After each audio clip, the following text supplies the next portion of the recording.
What's going on, guys? Tland3458 here, bringing you a gameplay of Headquarters on the map Nuketown 2025, running the Vector K10 with the EOTech site. I actually have this site now mastered, and all I gotta master is ACOG and dual band, and I think that's it for sites. But anyway, that's not what I came to talk about. I came to talk about some of the Xbox One and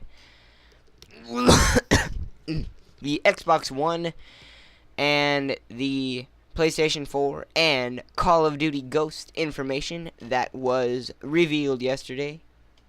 There wasn't any PlayStation 4 information revealed yesterday in particular, but there was some that was revealed. Look at that black scope. That was pretty nice, sir. I'll give you that, because you got a diamond sniper, and I don't got no diamond sniper. I ain't got no pancake mix.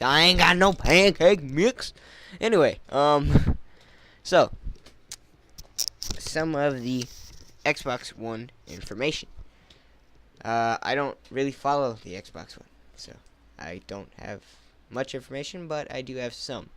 Not calling any of you guys out for liking the Xbox One or not liking the Xbox One, but I personally follow more closely to the PlayStation 1 or the PlayStation 4 information, because I am looking at getting that console, not right when it comes out, but probably a little bit later on, so they work out some of the bugs with the system, and hopefully can work on a little bit more with the backwards compatibility. Anyway, the Xbox One sounds really cool in my mind. I'm probably not going to get it, but if I did, I think it'd be a really good console to use. The controller looks amazing. It looks a lot more good for gripping the controller and not having it slip out of your hands like some of the controllers do because of the gloss finish and it being so smooth. They look very grippy. If you look at the joysticks on the reveal, I don't know if I'd call it a trailer or reveal video, but it looks amazing. I mean, it looks really grippy. It looks like it's gonna have the concave. For those of you who don't know, that means there's an indent. Instead of it being rounded on top, it rounds into the button, which I actually have a stick extender that does that for me on the PS3, so that's good to have the concave the concave buttons or concave joysticks. I think that's gonna be really cool to have. Anyway, so a little bit more of the Xbox One information. From the sounds of it, it sounds like you are going to be able to directly record gameplay from the system. You will be able to record gameplay directly from the system and not have to have a game capture like I do. I have a game capture HD by an Elgato game capture HD, which is a very good game capture. That's how I captured this gameplay in particular. So it is really a nice thing to have with a game capture. And I mean, I think it's going to open up a lot of opportunities for the YouTube community to grow, for the YouTube gaming community to grow. And I think it's going to give the ability to post good gameplay for a lot of people instead of just the people who can afford, or the people who have, or the people who borrow equipment to be able to record gameplay. I think it's going to open up a lot of opportunity for the people who can't have that to be able to record and post gameplay and get the file for the gameplay so they can post gameplay like I am right now and give you guys info, and you guys can get in the game. It's a lot of fun doing YouTube. As some of you may know, it's fun getting a like or two on a video. It's fun getting a favorite. It's kind of like, oh, somebody really likes my video. They favorited the video. This is cool. Someone is seeing what I'm doing and showing someone else or telling someone else about it, and I'm growing as I go on. So it's really cool to be able to do YouTube, and that will open up the opportunity to show people how YouTube is. It's not all cat videos and annoying dumb videos. It's not all comedy, and even though they're having comedy week right now, it's comedy week is funny. I'll give you that jump shot, sir. That was a very nice jump shot with the DSR. But yeah, it's gonna bring people to the YouTube community, which I think is gonna be really cool. It sounds like you'll be able to, getting back onto the Xbox One topic, it sounds like you'll be able to hook up your cable to the Xbox. So it's going to act similar to a cable box. I think it's going to be cool, where you're going to be able to do that, and it's going to, I mean, people aren't going to leave their bedrooms or living rooms or wherever they have the Xbox set up, because they can go straight from gaming and then boom, I got the cable on now. I am watching a TV show. No more Netflix. I'm going to watch a TV show on cable. And if I get bored with that, I'm going to go on my Xbox One and watch some Netflix, because I don't want to watch what's on TV right now. And then I'll go and play some Call of Duty afterwards. I mean, there's a tremendous amount of things you can do now from the looks of it on the Xbox One. I think it's going to be really cool. It's going to affect a lot of people. They're not going to want to leave wherever they are and not do anything ever again. But anyway, back to, going on to the Call of Duty Ghost information that was revealed.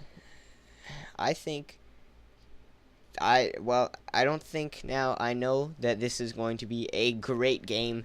I mean, just looking at the graphics that they showcased, looking at the scenery around the map, it looks amazing. It looks so realistic. It is so cool to be able to see where Call of Duty is going as a franchise, as a game, as a lot of things. It's becoming one of those games where people are going to look at it and go, wow, look at the graphics on that game. Wow, look at the story on that game. Wow, look at the multiplayer on this game. Hopefully they'll be able to eliminate some of the lag, which would be great in my mind. I mean, I'd be perfectly fine with losing the lag in the game, but that's my opinion and probably most of your opinions. But anyway, there's a lot that can be done and a lot that will be done to Call of Duty Ghost, which I think is going to be really cool to have in the game. They are apparently the game's going to be 60 frames per second compared to 30. And for those of you who don't know, frames per second is how many frames are shown per second. So what a frame is basically is a picture or a snapshot from whatever's happening, and the more frames you have per second, the smoother it runs. Well, not necessarily smoother it runs, but the smoother it looks, and the better it seems more responsive. I can put it that way. Think of it like a flip book, where if you're turning through the pages and you have a little stick figure person drawn on the right side of the page, and then he's in the middle of the page, and then he's in the right side of the page, it'll look really chunky if you only go through 3 pages trying to draw that out. But let's say you go through 20 pages and move him the easiest way to do this is with the 30 and 60 frame. So let's say you're drawing a little scenario in a flip book, and you get through the whole story in 30 frames, where he walks from one edge of the page to the other and does a flip. If you are to do that same story, where he's walking to one end of the page to the other end of the page and he's doing a flip, and you do that in 60 pages compared to 30 pages, it'll look a lot smoother of movement. So if you guys want to see an example of that, look up like flipbook videos, or actually look up like a frames per second analysis if you don't really understand my example. So yeah, you can look up one of those, and the graphics for that game look amazing. I mean, there's going to be, you look at your hands most of the time during the game, as you can see right here. You're looking at my hand and the gun, and like a little bit of my forearm. From what was shown, it looks so realistic. It's scary real. It is probably the most realistic graphics I've ever seen. And I look at these games and go, wow, these graphics are so realistic. And then I look at that and it's like, wow, that is even more realistic than I thought possible for a video game. It's scary how realistic it is. There's a lot of little things that are added that really made the characters. And also another thing, look, my girlfriend's right on the screen right now. It was waving to us. Anyway, actually I think that was the left hand. That was the left hand. That was my widow, or not my widow, my mistress. Anyway, so back to gameplay. Yeah, I mean that it's gonna be a great game. It is. I can't emphasize enough how good of a game it looks. And another thing, most Call of Duty community has been asking for this for a long time. We got a little bit of this in Black Ops. We are going to have customizable,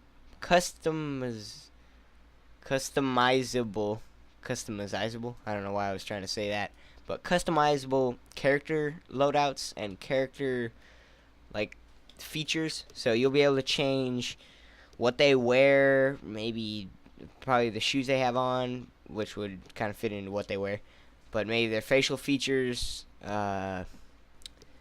anything you could probably imagine that you would want to change in the game and about the game, you could probably change in this scenario, or in this Call of Duty Ghost. I think it's gonna look amazing.